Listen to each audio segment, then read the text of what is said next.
We have finally seen the release date for Metroid Prime 4 Beyond, and wow, December 4th, finally we know when it's coming out. I'm very, very excited about it. I'm really, really excited about this game. As someone that just got into Metroid, like I binged all of Metroid last year in excitement just because of this game's, re-reveal, and it got me perfectly amped for this. And we finally have a new trailer that not only gives us a release date, but it also gave us a lot to chew on, a lot to think about, but not much answers, not much explanation, not much context, and it's kind of causing a little bit of division. And I think I wanted to make a video on it because I don't know if it's really. I mean, I wouldn't say it's not warranted, but I think it's a little bit out of hand. I think it's based on a lot of conclusion jumping, and I wish I wanted to talk about it and weigh up the pros and cons, I suppose, of this new trailer, and see if this game is truly un-Metroid like some people are saying. Have they truly fumbled the return of Prime by completely ruining Metroid and turning it into something that it is not? But yeah, so let's get into this video. So the scene of the crime, we're at the scene of the crime here, and the main thing that people are having a little bit of a division on is that the desert area that was seen in the key art has been revealed to be a big empty open desert where Samus can ride on a Viola, a motorcycle. And for me personally, when I saw this was like the coolest thing ever. This instantly sold me. I mean, I was sold on the game already, but it showed me this game was going to be something special, because I know a lot of people have kind of taken this and go, well, it's an open desert and it's empty, and Metroid is more enclosed, it's dense, it's not empty, you're in first person, it's a little bit slower. For me, that is exactly why this is so good, because this is the antithesis of Metroid Prime. This is the antithesis of Metroid Prime in its design. And, in that sense, I know a lot of people will then go, oh, it's not Metroid, this is not my Metroid. But obviously we do know that this game doesn't just exist as this one area that is the antithesis to what Metroid Prime is, because we've seen a lot of Metroid Prime 4 already, and a lot of it is very similar to what we've come to expect from the series. These areas in Vuros that we've seen before this, and even in this trailer itself, is very Metroid Prime like. So having one area, this desert, being the antithesis of what Metroid Prime 4 is, I think works. I think it works incredibly well, because I think another aspect of Metroid Prime that I've always had a little bit of an issue with is I think traversal has always been the weak point of it. It's very slow, it's very methodical, and the game is slow and methodical, and that's kind of its thing. But for me personally, when I'm playing a 2D Metroid game, I'm having way more fun, because I just enjoy the way that Samus moves around, and I just love coming back with all the power-ups I've got, and just being able to just power through levels. And Metroid Prime doesn't have that really in the same way, and obviously that is not kind of its design, so I understand why not.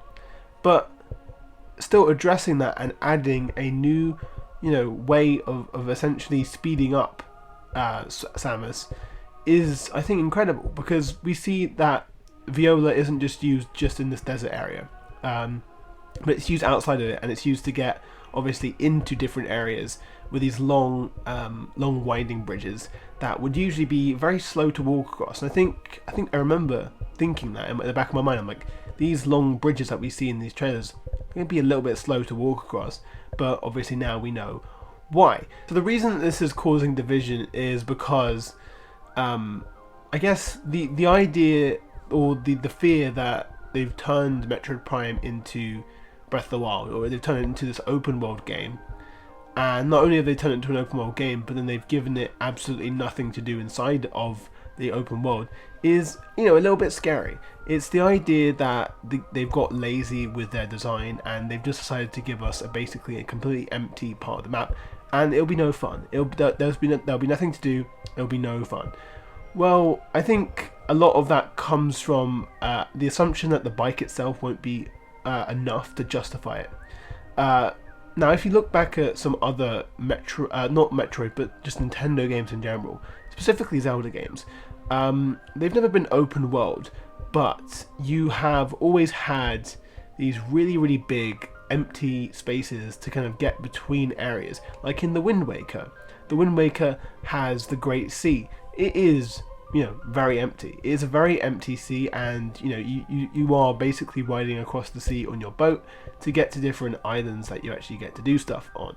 But a lot of people, I think, like the Great Sea. I mean, I don't know discourse on the Great Sea. I think some people might actually have an issue with it as well, to be fair. But the game isn't marked down for it, really. I don't think.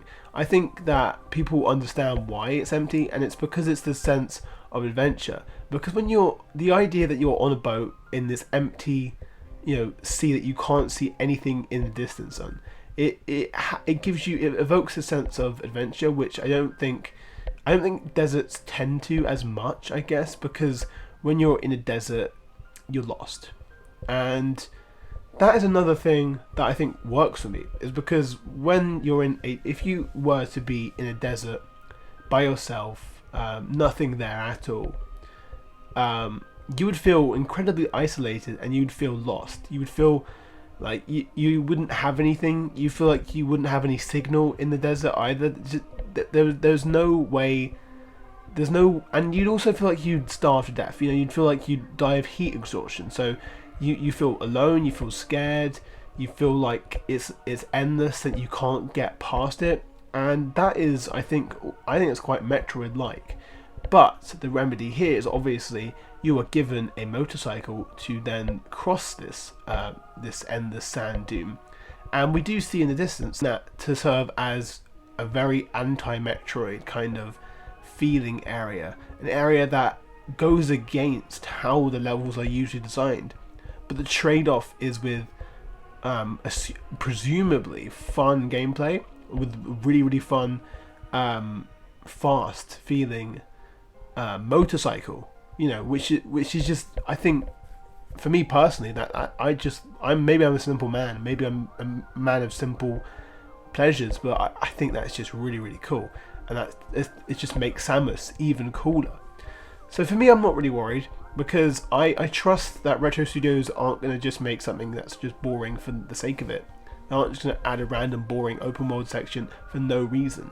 This obviously serves a greater purpose into what the game is going for, and you could blame Nintendo maybe for not elaborating on this, not really showing us much, because in the actual gameplay, we just see her do a wheelie, we see her speeding up, we see her attacking enemies, but there's not really much to do. And I'm sure there will be stuff to do. I'm sure there will be plenty of stuff to do.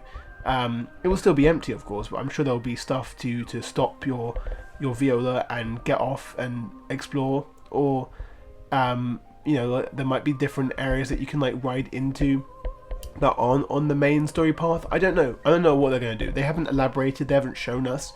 But I think that a lot of people are kind of now doubting Retro Studios and their caliber of games that they release. Like, every single Metroid Prime game has been incredibly well received, and so to then believe that this one bold move, this one different move, is ruining them is, I think, a little bit rash. I think Metroid Prime 4 needed a hook. It needed something that was different, and to have one area of this game be the antithesis of what Metroid Prime is, while being in a game that has so much of what Metroid Prime is. So it's not sacrificing what Metroid Prime is to become popular, but instead it is incorporating one area that feels like the opposite of what the rest of the game will feel like. It could help this game feel fresh. You kind of go between these very standard Metroid Prime areas, and then between that you get this very different motorcycle area, and obviously we've seen the Viola be used in other sections, and I think it's going to pay off big time. I think people need to trust Nintendo and trust Retro Studios that they know what they're doing, and they know what they're doing with this game. They had to restart this game from scratch to get it right. They know what fans want. They know what Metroid Prime is. That we've seen that in actual demos that people have played and loved. So, I think we need to wait and hear them out. Be skeptical. Obviously, be skeptical. There's no reason not to be skeptical, and that's not what I'm saying. You can be skeptical all you want, because at the end of the day, just because they have good intentions doesn't mean it's going to end up good. But the assumption that this is not Metroid, like to the point that they've fumbled the return, they've ruined the game, is just, I think it's too rash. It's too early to jump to that conclusion. And we're going to hear them out, and I'm sure there will be a presentation, a Metroid Prime 4 Direct at some point before the release that will really clear things up. And even if not, just wait, have some fun, have some imagination, and when the game releases, I'm sure it will prove everyone that was worried about it wrong. And maybe it will prove you right. Maybe your fears will be proven right this time, and that will suck. But for me personally, I'm just still on the very simple, maybe primal instinct in my brain that just thinks that Samus on a bicycle is really, really, really cool. But what do you think about this? Do you agree with me? Do you think that this is a good addition? Do you think this is a good area to have in amongst the rest of the game? Or do you think that this is a complete fumble, and do you think this is going to be a low point of the game? And do you think when we look back at this game and go, this game was really, really good, but like that desert area, it was just really shit. Like, why did they add this? This is like the one thing that really detracts from the game, but the rest of the game was great, but this one area was unnecessary. Maybe that's going to happen. Who knows? But I think Metroid fans need to accept that change needs to happen with Prime, because this Prime doesn't sell that well. Metroid doesn't sell that well, and it needs to evolve, but obviously it doesn't need to completely change what it is.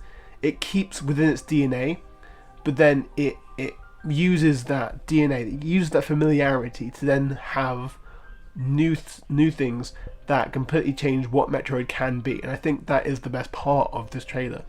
So to say that this is not Metroid-like, how is this Metroid, is only, in my opinion, a compliment to what they have done, because they've kept within what Metroid Prime is, they kept within the confines of the series' DNA, but they've managed to change up something. They've managed to add something to this game that is wholly new and original and bold and different, and it makes me excited, because I think there's just more that we don't know yet. There's more added to this game that we might not know yet, and that's just inherently exciting to me. So I'm really excited about December 4th, and I hope you guys are too. Let me know in the comments below, and I will see you guys in the next video, which might be sooner than later, because I have a bunch of things to talk about. So thanks for watching, and I'll see you guys in the next one. Goodbye.